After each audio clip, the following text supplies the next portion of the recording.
eu sou agrometeorologista da Rural Clima e ao meu lado hoje é Ludmila Camparoto, também agrometeorologista aqui da Rural Clima. Olá, Ludmila. Bom dia, olá Marco, tudo bem? Olá pessoal. E olha, e aí, como fica essa semana, né? A gente viu que uma frente fria já avança pelo Brasil, né? Choveu agora nesse último final de semana sobre o sul do Brasil. As temperaturas até caíram um pouco lá no Rio Grande do Sul.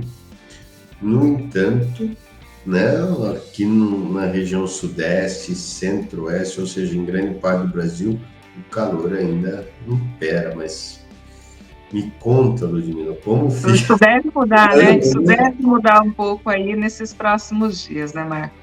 Eu acho que o grande ponto é que essa frente fria ela consegue avançar, consegue romper esse bloqueio atmosférico que está sobre, né, estava sobre a região mais central, sudeste aí do país, Se e a gente vai... pode ver no mapa, né? Se a gente puder ver no mapa, olha ali, ó, né? Exato. Então, essa frente fria ela vem rompendo esse bloqueio, deve provocar algumas chuvas, principalmente a partir mais do final dessa semana, sobre algumas áreas de São Paulo, Triângulo Mineiro, sul de Minas. A gente já observa o aumento de alguma nebulosidade, né? Nós estamos aqui na região do interior de São Paulo, então a gente já observa aí esse aumento de nebulosidade. Mas essas chuvas ainda tendem a acontecer de maneira irregular, né, Marco? Eu acho assim, ela vem trazendo mais umidade para a atmosfera, né? O que vai ser importante para que as próximas chuvas consigam avançar, né, os próximos sistemas consigam avançar com melhor qualidade sobre essa faixa mais central do Brasil, mas essas chuvas ainda podem acontecer de maneira um pouco mais irregular, principalmente nessa região mais norte de São Paulo, Triângulo Mineiro, região de divisa ali entre Goiás e Minas. Eu acho que continua sendo um ponto ainda de atenção nesses próximos dias. Só há uma tendência de chuvas melhores para essas áreas, se a gente for pensar ali no final dessa próxima semana, né, Marco? Mas se a gente olhar o próximo mapa, a gente observa que essa frente fria ela consegue realmente ir avançando, levando mais instabilidades para essa faixa mais do sudeste, né? E aí tendo uma condição um pouco melhor aí de chuvas. Mas olha aquela região ali do PADEF, região norte de Minas, região da Bahia, ali, região mais ao sul da Bahia. Chuvas, da Bahia, né? Não há previsão de chuvas. Exatamente. Então, deve voltar a chover melhor sobre essas áreas, só ali por volta do dia 19, 20, até lá. Caso aconteça, são chuvas muito irregulares. E já, por outro lado, áreas ali do Mato Grosso seguem com chuva, né, Marco? A gente tem escutado muita gente falando sobre os problemas que estão tendo com as colheitas e continua do milho, né? Exatamente. Né? Exatamente. Se Minas está paralisada por conta de falta de chuvas, essa região mais oeste do Brasil, pegando aí, como você disse, oeste do Mato Grosso, Rondônia, né, Pará, paralisado por conta de excesso de dias chuvosos. Né? Nós tivemos, no final da última semana, uma condição um pouquinho melhor, menos chuvas, conseguiram avançar, né, com os trabalhos no campo, mas as pancadas de chuvas continuam acontecendo de maneira praticamente diária. Isso vai se intensificar nesses próximos dias, conforme essa frente fria vai subindo, né? Sim, e olha aí depois, essas regiões mais norte de Minas só deverão receber chuvas no final da próxima semana. Nós estamos falando aí de sexta-feira da próxima semana, né? São quase 10 dias ainda pela frente de tempo mais seco sobre essas áreas, né? Então, realmente é um ponto de atenção, principalmente para quem quer avançar, né? Ou iniciar até algumas regiões, né? Plantio de milho, plantio de feijão. Não é mais hora, né? Porque, exato, apesar desse retorno das chuvas nessas regiões do Cerrado Mineiro, norte de Minas, até mesmo algumas áreas do leste goiano, de Goiás, né, e também do sul da Bahia, né, não tem chuvas, é mais 20 dias só de chuvas. Exatamente. Né? A gente não está vendo uma condição que essa chuva se estende aí por abril inteiro, maio inteiro, para salvar essas lavouras de milho, né? A tendência é realmente, quando voltar a chover, ter mais 2, 3 semanas no máximo de chuvas aí sobre essas áreas. Depois corta de novo e aí as chuvas ficaram muito irregulares. Né? Aí já realmente entra num período que é tradicionalmente mais seco, que é no meio do ano. Né? Exatamente. exatamente, condição normal, né, da época do ano. E acho que vale ressaltar que essa semana do dia 20 de março também, Marco, ela tem se mostrado um pouco mais seca no sul, né?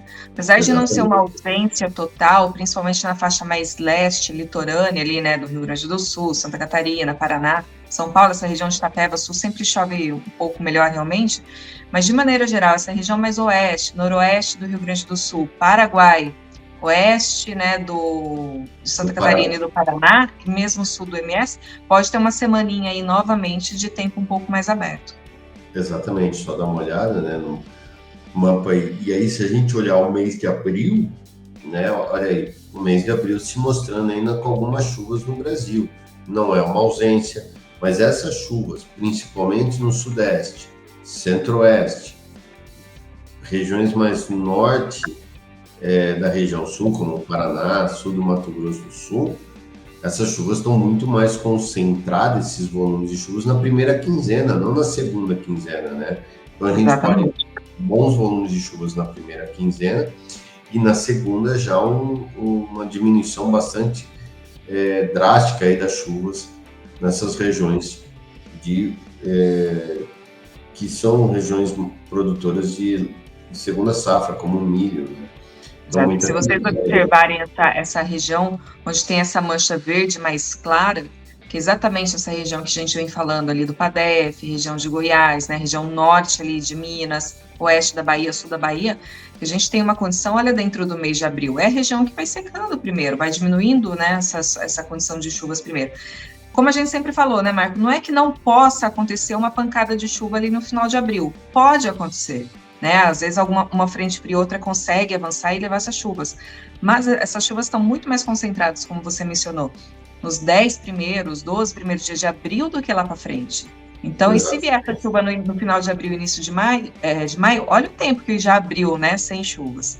Então, realmente, ela vai cortando ali dentro muito do que a gente vinha falando, né? Exatamente, chuvas boas até meados de abril, segunda quinzena de abril um pouco mais seca. Existe sim a possibilidade, a gente não colocou o mapa aí, mas existe uma possibilidade de algumas pancadas em chuvas de maio, mas são muito irregulares, né? Não dá Vai ser para para falar, todo mundo, realmente. vai pegar todo mundo e pode ser que nem caia nas áreas que necessitam de chuvas, então muita atenção aí, tá bom? Mais algum ponto de atenção, Ludmila? Eu acho que só falando dessas semaninhas que podem ser com um pouco menos chuvas, né, Marco? Porque as temperaturas dentro do mês de março ainda podem, né, ficar um pouquinho elevadas aí. Nada Podem de não, vão extremo. ficar, né? Exatamente. Então, nesses períodos sem chuvas, pessoal, ainda dentro do mês de março, vai ser comum essas temperaturas ainda um pouco elevadas. Sim, então muita atenção aí, ok? Mas o bom é que começa a chover um pouco melhor agora, né? O bloqueio vai embora. Isso traz pelo menos um refresco aí com relação às chuvas, ok? Era isso. Lembrando que a Errara, né, tem mais de 80 soluções para mais de 100 tipos de cultivos, de culturas aqui no Brasil. E se você tem algum problema, né, com erva-daninha, doença, praga, a Errara tem a solução. E para falar mais dessas soluções, quero convidar a nossa amiga Kellen Severo. Kellen. Ele é conhecido pela alta eficiência contra os percevejos da soja, não faz uma promessa, traz resultados. Estamos falando de Zeus, o inseticida da Errara que tem efeito de choque e residual únicos contra os insetos que afetam as lavouras. Zeus age de forma incomparável, com o máximo controle e proteção do início ao fim do ciclo da soja, com eficiência de controle acima de 90%.